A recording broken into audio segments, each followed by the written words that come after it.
नमस्कार, मेरा नाम है डॉक्टर पुरु धवन और आज इस वीडियो में हम बात करने वाले हैं पैरों में सूजन के बारे में। पैरों के ऊपर सूजन के ऊपर हम बहुत सारी वीडियो बना चुके हैं, मगर बार-बार वही सवाल हमारे सामने बार-बार आते हैं। इसी वजह से मैं इस वीडियो को दोबारा से बना रहा हूँ और समझाने की कोशिश करूँगा कि पैरों में सूजन होने पे क्या करना है और क्या नहीं करना। पैरों में सूजन क्यों आती है किडनी फेलियर पेशेंट में, पहले उसको जानने की कोशिश करते हैं। पैरों में सूजन आने के बहुत सारे कारण होते हैं। पहले कभी भी हम जब ट्रीटमेंट करवाने जाते हैं तो हमें उस कारण को निकालना पड़ता है। तो शुरुआत करते हैं सबसे कॉमन कारण के ऊपर और वो है थायराइड की दिक्कत। अब आप सोचेंगे कि वीडियो तो किडनी फेलियर पेशेंट के लिए, हम थायराइड के बारे में क्यों बात कर रहे हैं। थायराइड एक ऐसी बीमारी है जो आपकी बॉडी में अगर है तो उसे पहचान पाना आसान काम नहीं होता।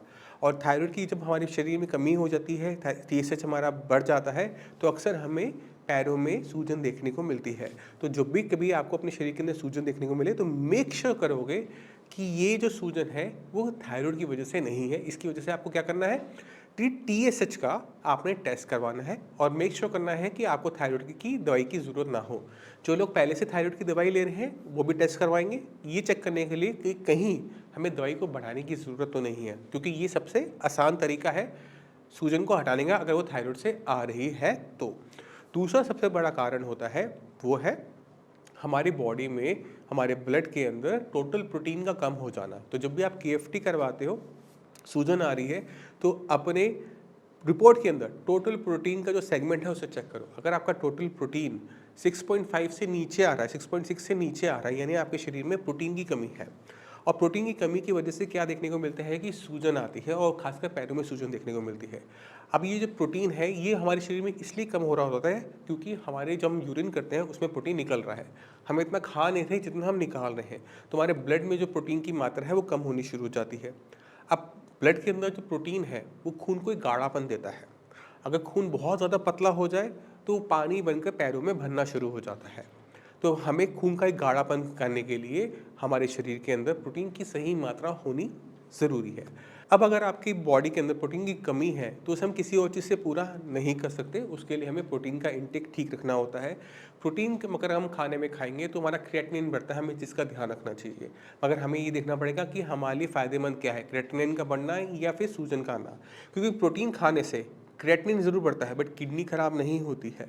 तो अगर हम प्रोटीन खा रहे हैं, क्रिएटिनिन बढ़ भी रहा है, तो किडनी को कोई नुकसान नहीं होगा, ये आपने अपने माइंड में रखना है। क्रिएटिनिन कितना बढ़ सकता है, 0.5 से 1 पॉइंट तक बढ़ सकता है अगर आपका प्रोटीन कम से आप पूरा करते हो तो। फ़ायदे इसके ज़्यादा है, नुकसान इसके कम है। फ़ायदे ज़्यादा क्या होते हैं कि अगर आपके पैरों में पानी भर रहा है तो जब आप लेटते हैं तो ये पानी आपके फेफड़ों में भरना शुरू होता है और आपको सांस लेने में दिक्कत होनी शुरू होती है। तो अगर आपके फेफड़े खराब हो जाएंगे तो फेफड़े का कोई इलाज नहीं होता, फेफड़ों की रिप्लेसमेंट नहीं होती, फेफड़ों का डायलिसिस नहीं होता, बट किडनी का डायलिसिस हो जाता है।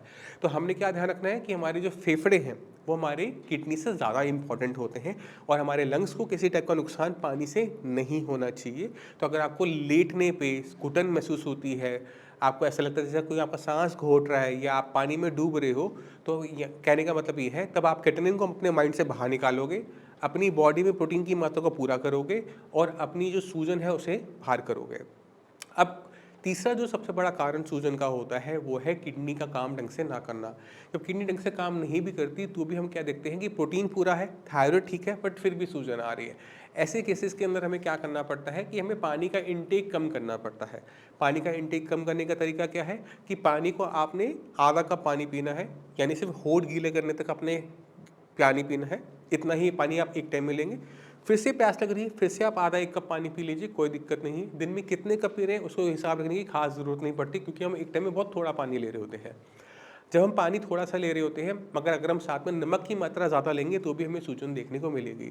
तो जितने भी पेशेंट जिनके टोटल प्रोटीन ठीक है, थायराइड की दिक्कत नहीं है, उनको अपने खाने के अंदर कुछ दिनों के लिए नमक को बंद कर देना चाहिए, पानी की मात्रा को कम कर देना चाहिए। इससे क्या होगा, जो सूजन है वो निकल जाती है। अगर ये सब करने के बाद भी आपकी सूजन ना जाए तब हमें मेडिसिन का यूज़ करना पड़ता है। और मेडिसिन जब हम यूज़ करते हैं वो अक्सर डायूरेटिक मेडिसिन होती हैं, यानी उनका काम क्या होता है कि पेशाब को बनाने का।